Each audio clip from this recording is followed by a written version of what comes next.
This is a quarantine interview. Hey, you're smiling already, Dave. This is great. No, this is going to be one of my most fun interviews. I am Alan Cohen, and this is the Quarantine Interviews. And yes, I have a terrific, fun, special human being all around. His name is David Philp, Professor David Kirk from the William Patterson University. He's in the music department over there. He's in the MBA section, and he teaches lots of the students about the music business and many other things about social media and just all around everything to be successful in the music business. We'll talk about the program over there. He's also recently just became an artist manager for his own company called The Dagger Entertainment. So I really want to get into that. David, great to see you. Thanks for joining in today on the Quarantine Interviews. How are you? I've never been better, Al Cohen, and I appreciate it. It's Dadager Entertainment. Dadager, oh man. You made it sound like dagger, like I kill my clients, which I kill them with kindness and love. Oh. And tremendous profits as well. Profits? They're making profits already, these artists? Well, it's a profit in knowledge at this point, but eventually they might make some money. Great. So we work together. I'm also at William Patterson University working, and I teach the survey class there. Try to give a roundabout of what the music industry is really about. So why don't you tell us a little bit about your background, David? I'm sure our guests would really like to know that. Background, I was born, raised by wolves in a refrigerator. It was very difficult to get out of the refrigerator because once you're locked inside, you can't get out. And a lot of people die every year of that. More people die of that than of COVID-19. And I'm about to protest that later this afternoon, probably in Michigan with guns. But beyond that, the wolves let me out. And then I went to William Patterson. Back then it was a college. And I was what was called a music management major. And I played drums and percussions. And the music business stuff that I learned was my plan B, because I was going to be the greatest rock drummer and lyricist and singer you ever heard of. And since nobody watching this has ever bought any of my albums or bought tickets to my world tours, thank goodness I had my plan B. May we talk about plan A versus plan B for a moment, Al? Talk about plan A, B, any alphabet letter you like. Very, very good. By the way, I think the B-52s, didn't they have a record called Plan B or something? They did. I believe they did. That came out of nowhere. But so I am one who believes in a plan B. There are people, there's this whole philosophy of if I go all in, completely hyper-focused on this plan A, don't think about anything else. If I think about anything else, it's going to help me shut down and not achieve my plan A. I personally, and I think it's probably a person-to-person thing, I don't really agree with that, because that's not allowing you to be flexible. If every company, if every product was always so hyper-focused on one thing, there are all these other industries or pivoted into other ideas. So I think the word is reality. The reality is not every person who comes into any music program anywhere, or whoever picks up a guitar, a keyboard, drums, not every person is going to succeed and is going to make money in that. So you can practice and you can spend 8 hours a day shedding and doing the best you can and all that. But that still leaves, what's 24 minus 8? What is that, 16 hours left? So that still leaves 16 hours left. So let's say you want to sleep 8 hours. Okay, so take out 8 there. That still leaves 8 hours a day to do other things. So, okay, I go to the bathroom, do number 2, so that leaves 7 hours a day left. But you still have 7 hours a day to do stuff. And that stuff, it can be learning about your business. A brain surgeon learns about blood. A brain surgeon learns all about how patients are, how they work. The more you learn, the more knowledge you have in this industry. Because if I'm a drummer or if I'm in a band and I want to get signed to a label, I can't just go into it blind. I'm going into a business. If I'm creating a car, if I want to be the next Tesla, I have to understand what the auto industry is before I can have my car successfully enter into that industry. I can't just think I'm just going to make the greatest car ever, and that's not the end. So I'm the kind of person who practice. That's great, but you're entering an industry that you should understand that industry too. So in our program at William Patterson, which is now a university, we talk about those two things. We let you go ahead, practice. We support you. We believe in dreams, work as hard as you can in that. 100% love that. I used to have those dreams. But we also want you to be well-rounded as a person and well-rounded within the industry into which you are going. And so don't fall for this. I can only go for plan A, and if I take my eye off the ball, I'm going to swing and miss, and I'll never have a shot. Well, I think when you're young also, since we're talking about the college point now where you're teaching, I do also teach the survey of music there, and I find that a lot of the students, they come in with that plan A in a way, but because they are not aware of the rest of the industry, maybe that was their shallow idea. Now, all of a sudden, excuse me, they learn about music supervision. They learn about CROs and collecting royalties. And all of a sudden, artist management. You're doing artist management now. I think a lot of them are not thinking of that. They might be thinking of playing this and that. And then all of a sudden, this whole world opens up of what the industry is. So then they leave. Oh, really? I want to do this. I never even knew about that, but that's where my passion is now. So it's good to change, I think, and you're aware of it. Exactly. Like, because I went in wanting to be a drummer, and when I came out, I was burned out. I was done. I'd spent 4 years playing, and I was done. And I really didn't play on the side for at least 10 years. I was just so sick of it. But that was okay because I had found this new passion about being in the music industry, because in my last year of college at William Patterson, I had an internship for 2 semesters at Polygram Records, which was then Polygram, for this guy, Jim Capero, who was at the time a VP of National Sales or something. Great guy, still in touch with him. And he ended up becoming eventually the CEO of, back then there were 6 major record companies. And when I started interning at Polygram, they had just bought A&M Records and Island Records. So Polygram had gone, so there had been sort of like 8 labels. Polygram bought those. And then there were others coming. Warner was buying Interscope. Polygram eventually bought Motown. Yeah, so you had that was kind of like the beginning of the big music groups. Yeah, the big consolidation was starting right around 89. Right. And at one point, you even had Sony and BMG merge. Yeah, and then that BMG actually just said, forget it, we don't want to be in this. They sold out to Sony, and BMG is back in as its own company again, in a different kind of company. But they're not considered one of the big 3, Sony, Universal, and Warner at this point. That was more of, not mergers, that was more acquisitions, though, it seems, right? Because buying the companies, mergers will be, we're talking on the business tip, mergers will be with 2 companies come together. So you said like Island Def Jam, when they merged together for a while, then they broke apart. But really, Warner or Universal really bought these companies, so really they own a share of that company, right? So it's really it's an acquisition different than a merger.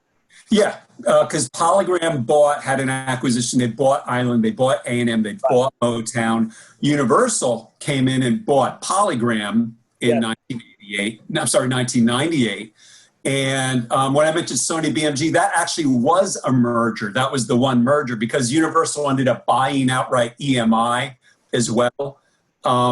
And so that led, and the merger of Sony and BMG did not work. From what I understand, there were a lot of cultural issues and some things. You had a Japanese company, the German company. And I think that led to a lot of it. And then BMG sold their share of it to Sony, and they bailed out, kept the BMG name, and then came back. And they're back now. They would be a fourth major company right now, because they also have a big publishing side as well. And then you have Concord, which has been buying a number of different companies as well.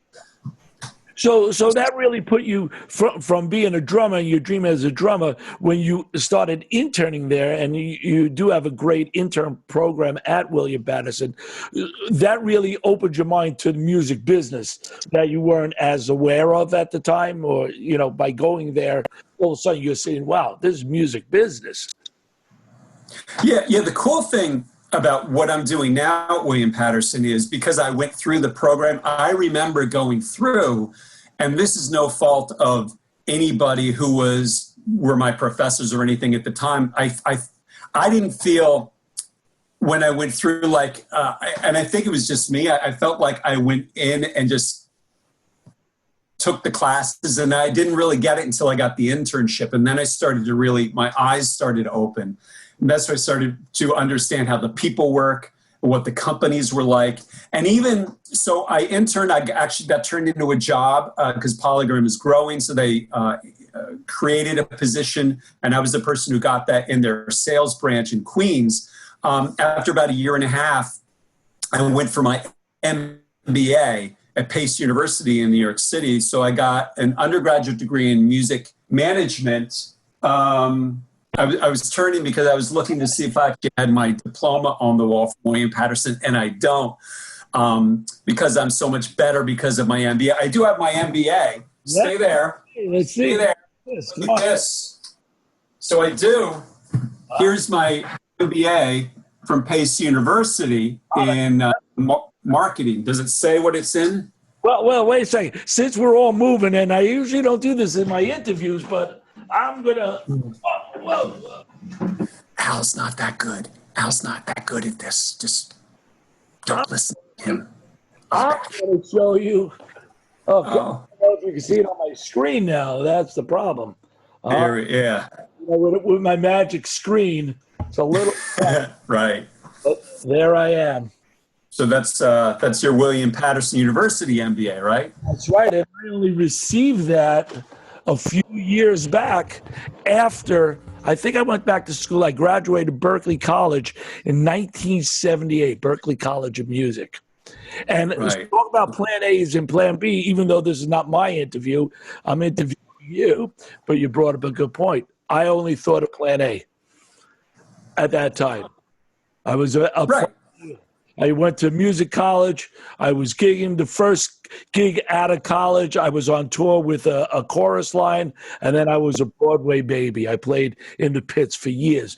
But I never thought of teaching or why I would need an MBA. And when people would say, I get an MBA to teach, I said, fall back. What are you guys kidding me? I don't fall back. And then 40 years later, I did it from William Patterson. And that's really how we met. And you were one of my professors, one of my best professors. Yeah. That's the funny thing. I taught you, Aaron Van Dyne, who's the business manager for KISS and Three Doors Down and St. Vincent, and was for Charlie Puth and all sorts of people. I taught Aaron when I was an adjunct at William Patterson too. So it's kind of funny, that because he's so in the business, and he's still. What was he studying there then? Aaron was same as you. He was getting his MBA. Wow! Because at William Patterson, the idea was if you have your MBA, then you could come back and be an adjunct professor, or the MBA. They call it in the education world, in academia, a terminal degree. Yes. So with that, you become even a full-time professor somewhere of something. That at the end, a lot of schools want you to have a doctorate.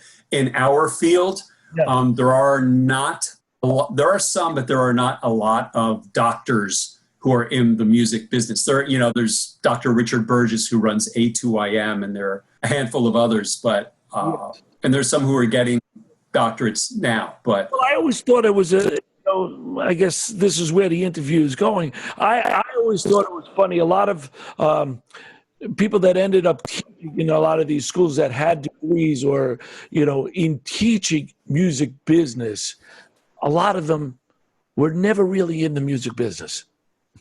That always surprised me a little bit. And my only thing was, well, it's good to learn from page 222, but if you've been in the business, good business and bad business, you really know the business. And that was my philosophy then. But then after I got the extra degree, it kind of rounded out everything I did in the music business. So it did give me a better knowledge for teaching it to younger students. It doesn't have to be younger, but to students. Yeah. Well, I remember when I got I was a better student when I was getting my MBA than as an undergrad. Remember, you're an undergrad, you're still an 18-year-old kid. Yeah. I was a late bloomer in everything. I just last night in the shower realized that I had hair here. I think that's new. My voice changed about 2 weeks after I got married. So I've always been a late bloomer and all that stuff. So getting my MBA, and I went at nights for my MBA, and it took me 6 years to do it. But that was perfect for me. For other people, getting an MBA, going full-time, getting it done in a year and a half or 2 years, that's perfect for them. For me, I'm glad it was, what? No, then you're 25, 26 with an MBA and ready to attack the world. Yeah, exactly. So, and I think I was done at William Patterson. I was 22, and then I was like 28 or 29 when I got my MBA, and I didn't get it because I wanted to be a professor. That it was never on my radar to be a professor, or as you say, professor, Professuh, which is actually, if you look in the dictionary, that's how it's spelled. Professor. But that was never the goal. It was, at that point, I just wanted to learn. And I became, my initial bosses at Polygram would say, be a sponge. And that sunk in, that really, I sponged that when they said, wanted to keep learning. And the thing that I really enjoy now when we talk about being involved in the industry is learning as much as I can. So I was in the record business. So I worked for Polygram Group Distribution, which was the sales side of Polygram. So I was a salesperson. And then when Universal bought Polygram, I was in this division that still exists called Universal Music Enterprises. That division's purpose was to exploit the catalog of the Universal Music Group. Exploit meaning, how can we take all this giant catalog of music? If you think of a recorded music company, their main asset isn't just a new song. It's this deep catalog that goes back 50, 60, 70 years. So how can we take that catalog and sell it? How can we make money off of it? Which is the purpose of any business, really, is to make money to survive. So I would put together promotions with middle agencies, or my division at the time, Starbucks was selling CDs. We would, put together CDs with Starbucks. We had a television division that was marketing music, greatest disco hits on TV. We had the part I was in. We were putting together like the first digital compilations whereby these Pringles crisps. They're not technically potato chips. If you called them potato chips, they'd get upset with you. There was Pringles crisps. And we would get artists to have on the cans trivia about these artists. And actually one thing I did was actually on the actual Pringles crisps, you could look and you could read it, and there would be trivia questions on the individual crisps about these artists, which I don't know if I necessarily would have wanted to eat these, but I still have some back at my office at school. And then you would take the can and you would go to a website, and there would be a code, and then you get to download one or two songs by these artists. So that was the early side of music downloading. We weren't at streaming yet, but so I was sort of on the forefront of that, which is really cool. Well, yeah. So you're really on the promotional side of well, you say you were in sales. So really, together these different promotional ways of selling an artist, the brand of the artist with the brand of the merchandise, whatever it might be. In this case, it was Pringles. So kind of putting them both together, which is a good thing right now, obviously, for all artists these days. Exactly. It's funny because with somebody else, a bigger name or whatever, and that name wants you, right? So yeah, I mean, we have I co-host a radio show and podcast with Dr. Stephen Marconi, who's been leading the music industry program at William Patterson since 1984, and he's actually done on June 30th, 2020. So you put the years together, I think that's like 167 years that he's been leading the program. But he doesn't look that old. He doesn't look. No, he only looks like 165. So that's the cool thing about him. Very. Stephen Marconi, he was the one that got me not a job at William Patterson. I came in, I kept knocking on doors. I want to work, I was leaving Broadway doing so much. I knocked on his door, and he came in, talked to me about what I did.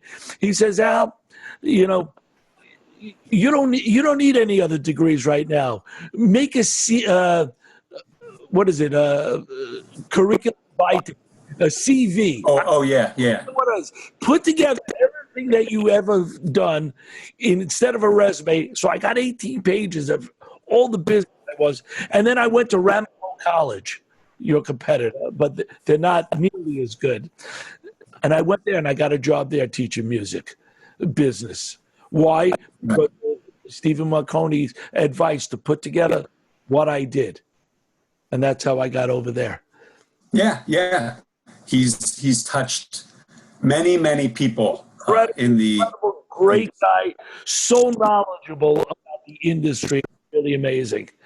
And knows how to put it together. So he really developed that department. Is that? Yeah. And so I actually went 86 to 90, and so I actually go back. I've known him, since way back when. Yes. Where was that? Why did I bring him up? Oh, so because we were talking about these other people. So he and I co-host this radio show, and it's also a podcast called Music Biz 101 and More. We've been doing it for about 6 years. Last week on our show, we had this guy, really good guy named Glenn Minerly, who is an executive VP of an agency called Momentum Worldwide. And he's the head of music, esports, and entertainment there. And he does a lot of the same things that we were just talking about, but on the music side. So he'll work with Verizon and put together a promotion between Shawn Mendes and Verizon. And he's the middle company bringing the two together, and his company's on retainer. And he'll put something that will benefit Shawn Mendes, and it will also benefit Verizon. But they have a bunch of people who are thinking of the marketing, of making sure that these things really fit together, and that this artist and this brand makes sense. And it's not just, I need money, okay, I'll take him, but that it's a real, I hate to say organic, because it's not necessarily organic, but a sensible fit. Sure. And so when we talked about what you brought up a little while ago, all the different jobs in the industry, I'd actually just put up today that podcast on my LinkedIn, because Glenn talks about that type of job. That's a very different job from working for Atlantic Records or working for AEG or Live Nation or becoming an artist manager. But it's really important, and it's still music. So there's so much to talk about, Dave. Let's talk about the radio show a little bit, since we're at that. You have such amazing guests on it once a week. How do you go about soliciting them? Or since you've been doing it so long with Marconi, are they soliciting you, or is word out? You really have high quality guests on all the time. It is a mix. We get some people who have been reaching out to us. We have somebody who we're going to interview next week, who is written a lot of #1 hits in the Christian music market. And he's run a label, and he's also managed art. And that interests us because we've never talked to anybody from the Christian side, and that's a big business. Very big. So, yeah. So we're going to talk to him next week. And that was an incoming thing. Somebody who will be on our radio show next week is David 51 Norman. We interviewed him on Zoom a week ago. I got through LinkedIn. I've seen him interviewed on some various shows and things. And he's a tour manager and a tour accountant. And we haven't had enough of people like that on the show. So I reached out through LinkedIn to him, and he was really nice and immediately said, yes, we did that. The person, we have a radio, so our show airs every Wednesday night at 8 o'clock. The person who's going to air tonight, May 20th, is named Terry Camp, and he's an entertainment business attorney. And I met him through my financial guy, who I manage an artist. I sent a song to my financial guy. I think you and your wife are going to just, for the heck of it, like this song. And he and his wife liked the song that my artist put out. And he said, oh, by the way, I sent it to this other guy I do financial stuff with, and he's an attorney. You want to meet him? I said, sure, I'll meet anybody. He hooked us up. I talked with Terry for like an hour one day. I said, come on our radio show. And we had an hour-long talk on the radio. So you can go through LinkedIn, people coming in, somebody introducing to that, so it's all over the place. The best, and that's what leads to just the biggest thing that anybody should tell. And I was talking to a student this the other day about just say hello to everybody, network with everybody you can. In that interview with Glenn Minerly, young students who are trying to get into the business, the internship world it's not dead, but it's very sick right now because of the COVID-19. So many internships, we're talking summer 2020, have been just totally shut down. So what do you do with that time? That's an opportunity. You can say it's a lost opportunity. I'm just going to hang out in my house, all summer and play Fortnite. Or you can jump on LinkedIn. You can meet people. You can reach out to people and try and have conversations, send emails, somehow connect with people. But this is the kind of stuff that I now recommend to people, the me's of today, who would not think of that. I would definitely not be that person who would know to do the things I'm suggesting now. And that's why, in a roundabout thing, I feel like I'm a better teacher to my students now because I think I know what kind of student I was, and I like to try and open their eyes as much as possible to all these things that I wasn't opened enough to not, and again, just because I wasn't. So I try to break through, the rocks around their thing and make it, and let them come out and let them be aware there are all these, like we were talking about, all these other things. You need to talk to as many people as possible. If you want to get a job, you have to rely on internships and meeting people and knowing stuff. And with the internet, there's so much stuff available to you. And if you don't learn it, and if you don't meet these people, somebody else is going to do it. And your plan B is going to be working at Starbucks. Here's my Starbucks drink. Or doing something completely out of the industry. Getting a job in the industry is as hard. It can be as hard as becoming a drummer in a band that's out on the road touring and making a type of living. Totally different topic, but it's all hard. Yeah. So obviously, what really started me coming to the interview was obviously my business. As being, I run a production company, of course, and a label, and to stay relevant, all of a sudden these interviews started for me. So it's online. You used to interview everybody at the university, right? There's a recording studio there for the radio show. Yeah, it's a radio station. So has everything now you're doing everything off of Zoom or a different platform, obviously? Everything is on Zoom, and I actually like it better to a degree because when we were doing the radio show live, we had to do it on Wednesday nights at 8 o'clock, and many guests had to call in because they'd be calling in from all over the country. Or even if they worked in the city, it was going to be hard, even if they left the office at 7 o'clock with traffic or weather or whatever. They might not, we've had guests call in. Half the interview would be on the phone until they made it into the parking lot and they ran in. And the second half would be they'd be in the station with us. So with Zoom, actually, we could do it any day of the week.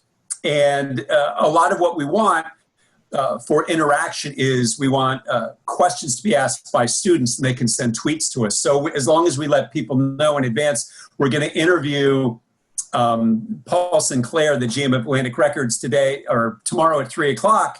We'll let people know, and they can send questions to us that we can read on the air if it's a good question. Questions. Yeah, that's terrific. So let me ask you, this has put us all into this outlet right now that we have to do it online.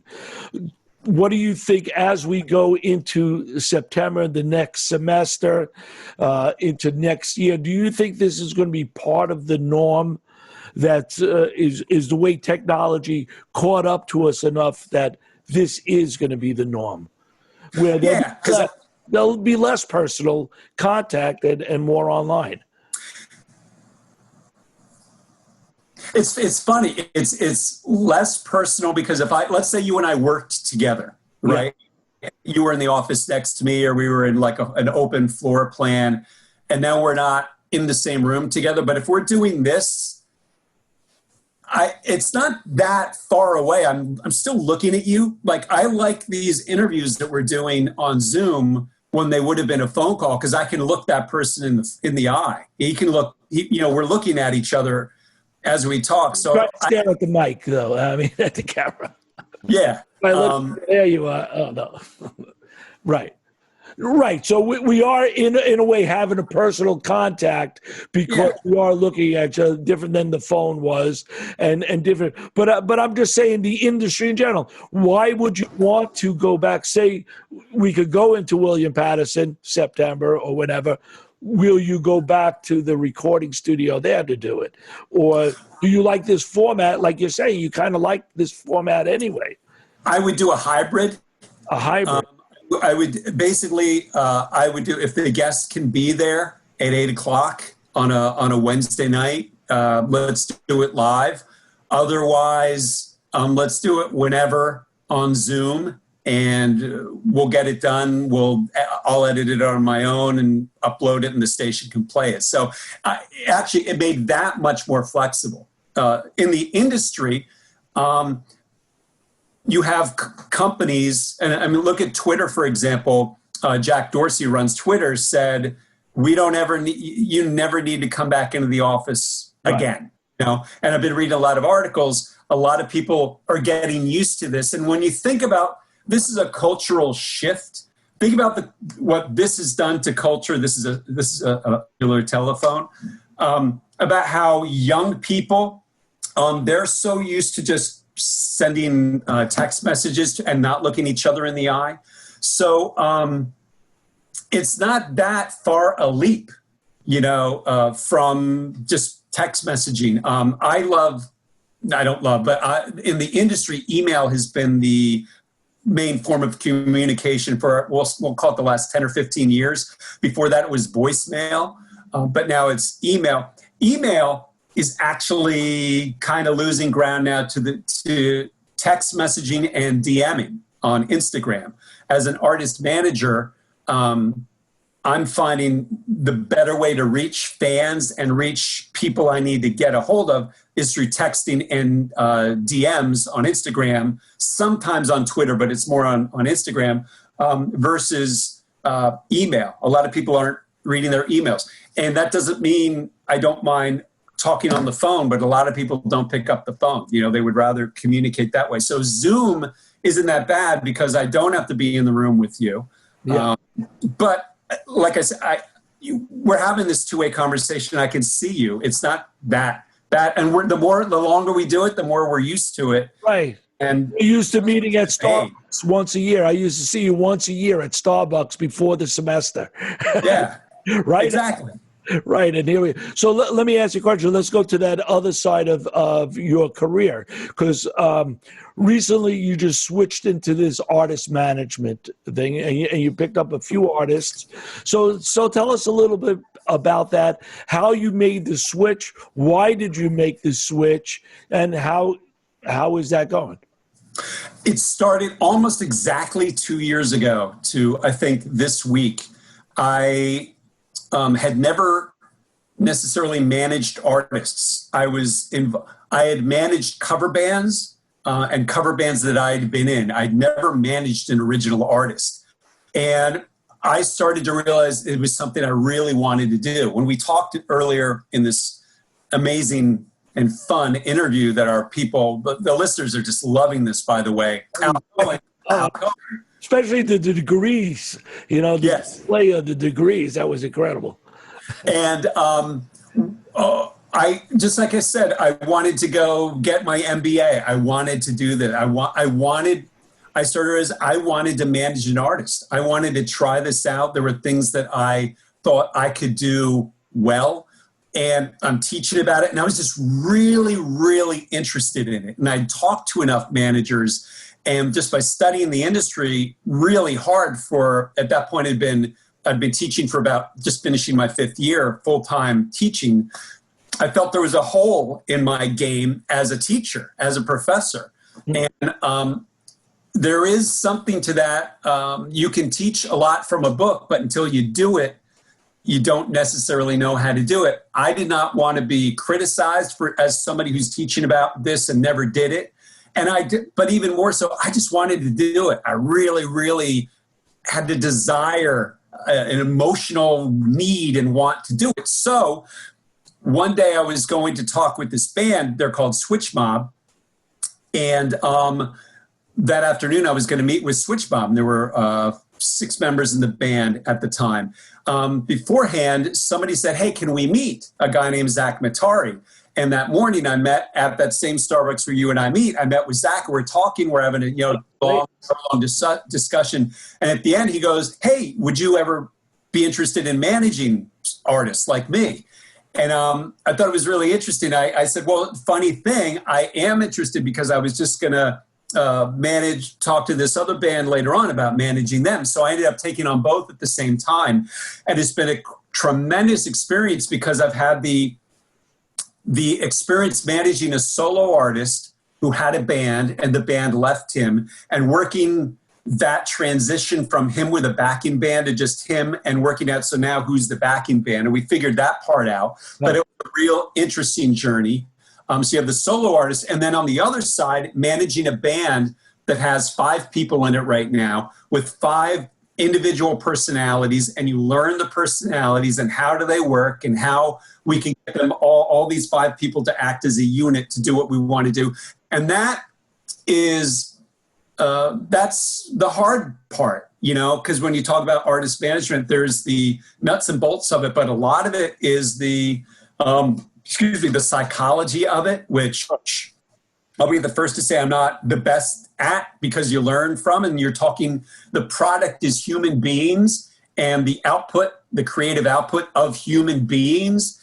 And you try different things. I was yelling at them on text the other day because of something I didn't think that they should be doing that they weren't doing. And I've done that before. And one of them came back at me. And I thought her response was really interesting. So you keep learning as you go. I'm really glad that I've done it and that I continue to do it. And I'm still working with Zach. So one thing that was interesting is Zach put out a new song called All the Wrong Places. And then you said that to me. I got to tell you, excellent record. You like the song? It's a great song. So that he put out like 3 weeks ago. The following week, Switch Mob put out a new song. Yeah, another great record. Terrific. Yeah, called Here I Go. So a new thing that I had not dealt with before is how do you work 2 artists who have new releases virtually at the same time? So as an artist manager, how do you balance that? Because that's what you have to do. You can't throw all your focus in Zach. I love this song. That's where I am, and kind of blow off Switch Mob. So it's all figuring out how you do this and how you manage your time, your emotions, your skill, how you manage what they're doing. So on management, let me ask you: did you have to switch their image around somewhat? Because if we look at some of the great managers, even Brian Epstein from the Beatles days, switching their leather look, their wild, rugged look into the clean Beatles. Are you working with them on image? How they're presenting themselves, or do they come with an image somewhat? Zach really knows who he is, and he's grown even over these 2 years. I've known him for probably 6-7 years at this point. But even over these last 2, he has really grown. And I don't want to say grown up because that's almost insulting, but he's grown as a human being, as we all do, and as an artist. And so his image was a certain thing, and it's just sort of gradually shifted and matured because that's what's happened to him. So I don't like to get necessarily. I'm not the Brian Epstein or Stein. Yeah, Steve, you're probably right. Yeah, I'm not him, and I've studied. I've studied. I've met with Scooter Braun. We've talked about all the great manager. So, of course, who does he manage? Scooter. Scooter, Ariana Grande, and Justin Bieber, and Psy, and doesn't manage really. Yeah, a ton of people, and he also bought Big Machine label. Taylor Swift, and they're having this big feud.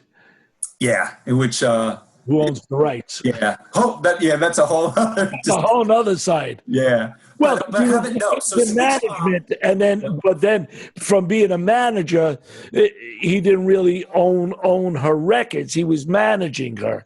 So by him actually now being part of the Big Machine and owning the company, he has certain rights, which should be argued in court, of her material itself.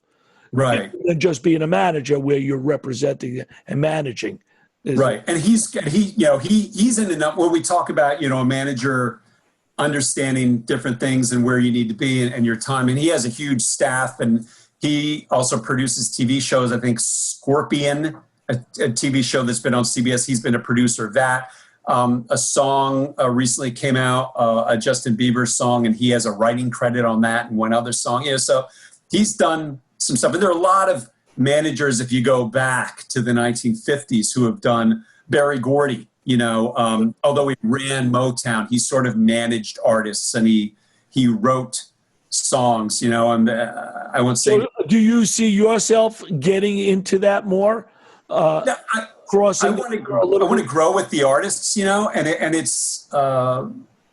it's seeing where they go, and it's growing with them and figuring out where they matter at that particular time in their careers. Zach is at a different place than Switch Mob, for example. So it's kind of figuring that out and then seeing what other opportunities are there with other artists, or especially with these two groups. So, the great thing about, I've had this discussion with Professor Stephen Marconi, who we mentioned. Plug him. About, and he said, so who is, in his mind, a good artist manager is as hungry as the band, in that they are young, they're maybe have a job, I keep going back to Starbucks, they're working 6 hours a day at Starbucks, but that's all they do. They work at their job and that they do this. I don't think he thinks somebody in my position can do that because I have a full-time job. My counter to that is that, but I'm studying about the music industry every day. I'm talking about it. I'm teaching about it. I'm learning about it. So somebody like me could, I'm not saying I am, but could be the perfect type of person to be an artist manager, because I'm immersed in the industry and learning all the different types of trends that are going on. Because you can teach about English. I've talked to people about this before. The English language gets like 17 new words a year. Oh, yeah. The music industry. I'm still working on the first 17. Yeah, I know. Professor, that's a new word. But the music industry, if you look at it 3 months ago, let's say March 1st to June 1st, 100%, 100% change, 100% change, just because there's no live industry right now. So what do those people do? And it's talks about live streaming. So the cool thing about being an artist manager, it's riding those waves, it's seeing those trends, it's being part of it versus somebody sitting back and just reading about it in Billboard, which is still good. And I'm not criticizing anybody else, but I know for me, I love being part of this and figuring it out with artists as they go, because it's going to make me ultimately, it's all going to make me a better teacher at William Patterson. So my plan B, if neither Zach or Switch Mob, or if they fire me tomorrow, I'm that much better teacher, professor at William Patterson, because I've done this stuff. And it's opened my mind. And like I said, the reason I was a better student as an MBA was because I was more mature, I was growing, I was more open to it. I'm like that even now. I'm a better student of everything now than I was when I was in my 20s. Oh, that's incredible. So, the interesting thing is when you first started doing artist management, you send out a newsletter, and when you were my professor at the school, I took your social media class. And what I learned from you at that class, and of course, I was probably older than my instructor, but I tried to be a good student. And you reminded me that consistency on social media. So back then, you were sending out a newsletter for the school department Sunday night, 7 p.m. And that was quite a few years ago. I haven't missed one of them Sunday night at 7 p.m. since then and since before then. So you've been so consistent, not only by teaching us what consistency was, but by actually doing the consistency.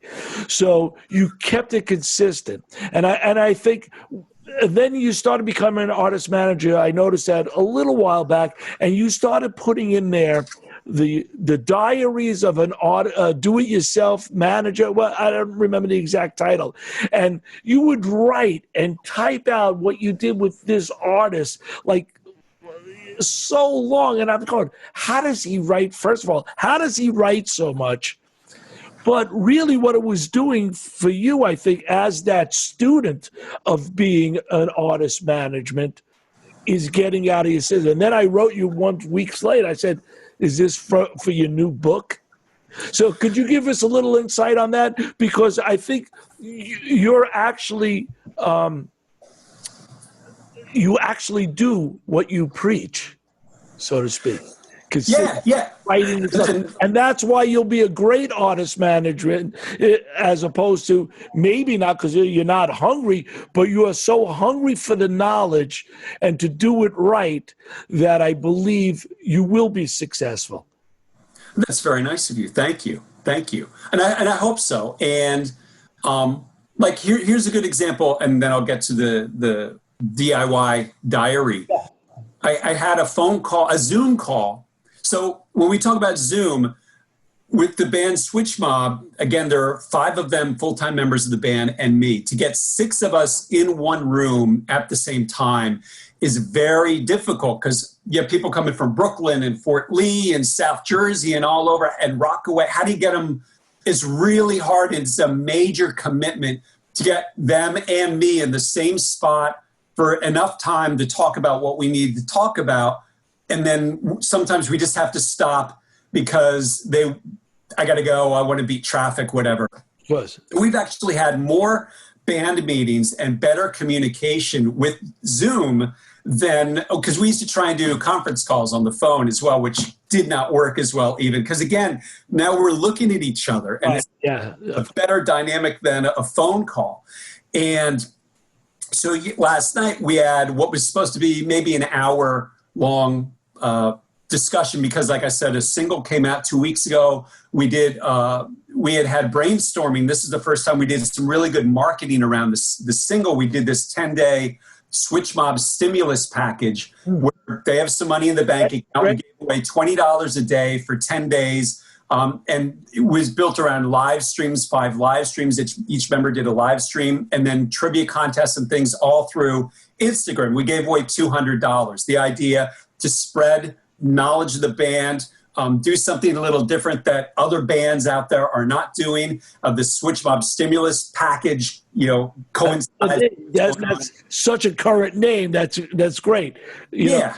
Yeah. And so our hour, it became more than a 90-minute call talking about what we're going to do for the next single, how we're going to, between now and that next single, how we're going to keep a little life to this song that's out there, because it's very difficult because everybody's online right now. So if you had, let's say, an engagement rate of 10% pre-COVID, now a lot of that, for a lot of artists, I know it's got to be like 6 or 7. It's just cut because there's so much more distraction for people. It's harder for people to do. So being consistent, how can we be consistent for the next 6 weeks, 2 months before that next song, which is done, but till that comes out, what are we going to do? We came up with some really great ideas that would not have happened if we had just been doing it just on an audio phone call, or waited 3 weeks before we could finally maybe get in a room together, which now we can't anyway because of the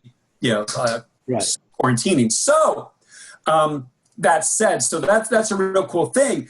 And so I started last June, so almost a year ago, with this idea on LinkedIn, because I believe in the power of LinkedIn, writing these articles just about every week about the diary of a DIY manager, because I'd read books, like I said, as a proponent of the industry and always looking at stuff. I'd read a lot of stuff. I hadn't necessarily read the real in the weeds, nitty gritty stuff, day-to-day stuff that an artist manager does. We do our interviews on our radio show, and I try to get, when we say, what do you do day to day? You always get sort of this sort of glossed over thing. I really wanted, but hour by hour, what are you doing? Because to me, that's what you can really learn from, not just, I made some calls and then whatever, but who did you call? What did you talk about? How did you make that call? What was, what the substantialness of each. So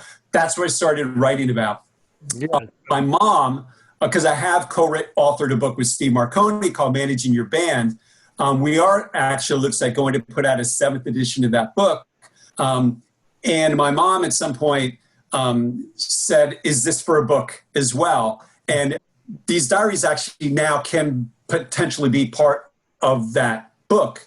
I have more to write about, including when we were just talked about a little while ago about managing 2 songs, 2 artists at the same time when they're coming out, and the marketing we did because for each song we're doing something different. From Zach, sure, different from what Switch Mob. So how do we come up with ideas? The idea of our meetings in which we discuss these things. I want to talk about the real backroom stuff so that other people can say, oh, that's how that guy did it. Oh, that's really cool. And then they can not necessarily do what we did, but use that as the springboard to doing something else on their end. So it's really just throwing that much more information out there that hopefully people can use so they can find some success. Oh, that was incredible. That whole area was incredible.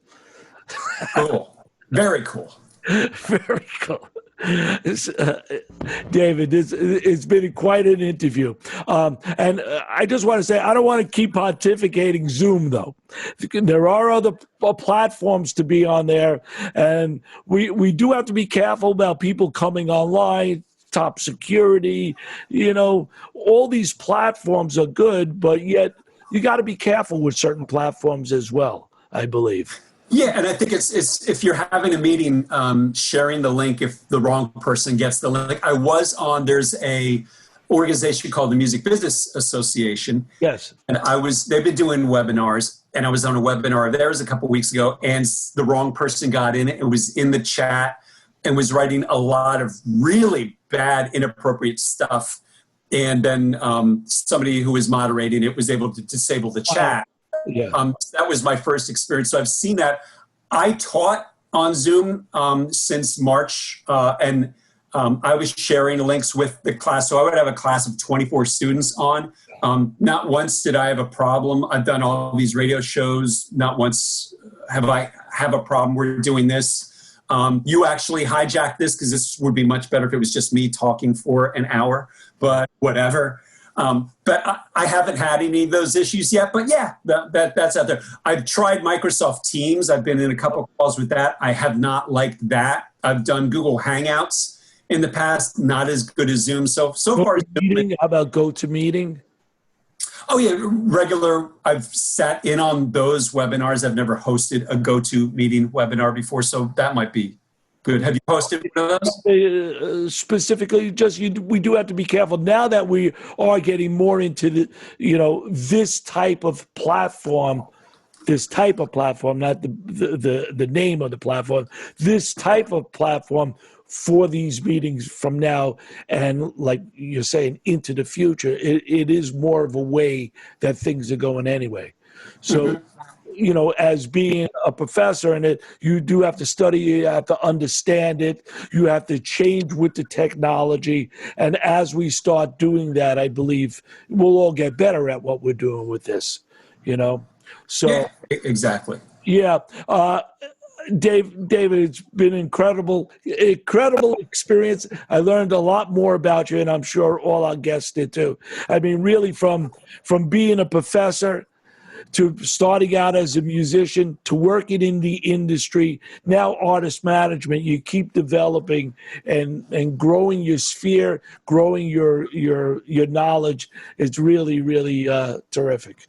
Yeah, I've been trying to grow my sphere quite a bit. Well, I grew mine. Don't worry, I grew mine. I'm happy you noticed my sphere. I hope it looks good to my wife as well. But that's sort of between.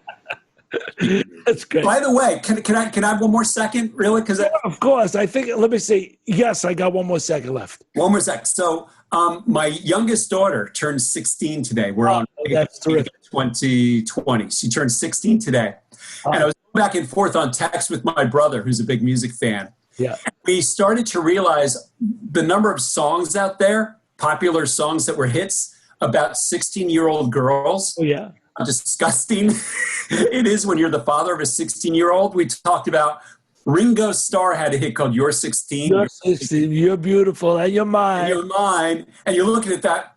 Well, when you sang that, you could have been arrested. Right. There was a song by Benny Mardones that came out. I know a second version came out in like 1989. It was reworked, called Into the Night. And the first line, and this is sung by a guy who had to be 30-something years old. And the first line is, she's just 16 years old, leave her alone, they say. And the rest of the song is about him loving this. Right, wow. And I'm like, if Benny Mardones, my brother actually wrote, if Benny Mardones came to our house, he would be the first with the baseball bat to club that guy. You can't talk. Well, you're talking about the music industry. Obviously, everything has changed. So songs like that, even she was just 17. That's a year later. It's still not a legal age, right? Yeah. And I loved those songs when I was 17 or 20 or whatever. You don't know until you're a father, and then you're like, oh.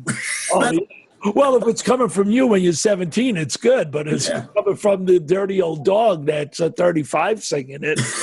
The world has changed, keeps changing. We're going to get out of this. This was an experience, I think that. So to wrap this up, because why we're here is really the quarantine interviews, which started out talking to friends, musicians, music industry people that I knew and some that I didn't know. So speaking to you about it, let's wrap it up with, a little bit of where we're going in this now that we're close to the end, and a little word of inspiration from you to close us out today. We're closer to the end. Well, the recorded music business didn't suffer too much from this because they were still putting out music, and everybody who works on the recorded side was able to do what we're doing right now and keep it going. And streaming hasn't taken too much of a big hit. It's taken a little bit, but streaming music through movies has still done well. The live side, though, I can't say anything good right now about the live side of the industry because that is a complete question mark. And that is an ellipsis when we talk about the live side of the industry, because we don't know what's going to happen, especially with from state to state and getting large gatherings together of people. So hopefully the biggest worry is the live side of the industry. If you're in a band, if you want to be in the crew, if you want to go be a fan and go to a show, how's that going to work out? What's that going to look like? What are the regulations going to be in a particular state or town around that particular show? So that'll be interesting to see how we come out of it. And again, there's going to be a maturing of that market and how that goes. And there's going to be some incredible, the positive is you're going to see some incredible creativity. I think live streams are going to mature, and you're going to see some new ways people do live streams.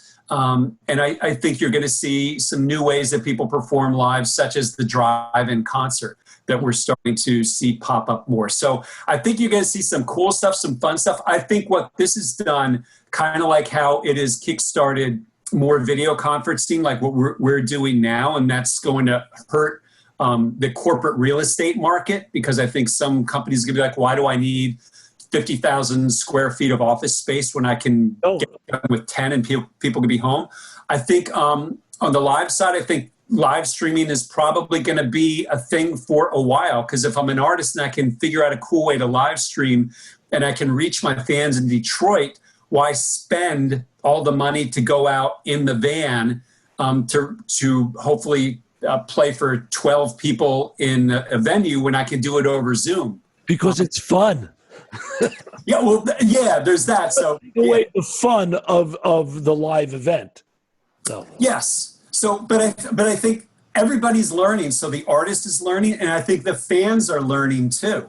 So again, this whole it's a culture shift all the way around for everybody, from the promoters to the artists to the fans. So who's being cut out when it's just live streams? The agents are being cut out. Crew is being cut out, because you're really talking now about that direct relationship between the artist and the fan.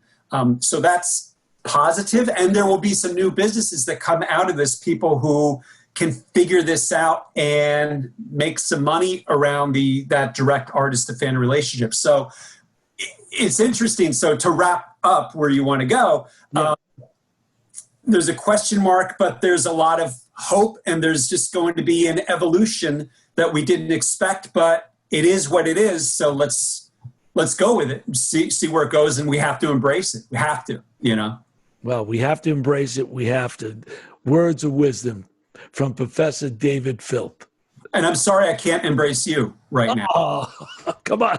Well, a big bear hug. Yes. No, I embrace it. I really appreciate that statement also, because those that do become successful embrace the change. And you have to, especially in the music industry, it changes every 6 months to a year anyway. Yeah. This kicked all of us in the back to embrace this technology. And those of us that did, I think, learned a lot, enjoyed it a lot, and hopefully could be successful and spread the knowledge around. So, David, thank you so much for this interview. Really a pleasure speaking to you. I wish you and your family, being safe till we get to the end of this, and, success in whatever you do. I'm sure it's there. Yes, and to you and your family as well, Professor Cohen. Thank you very much. Thank you. I am. Yes. Thank you very much. So this is Bye-bye. Cohen. What? This is Alan Cohen. Oh, that was you. This is Alan Cohen, and this is the Quarantine Interviews.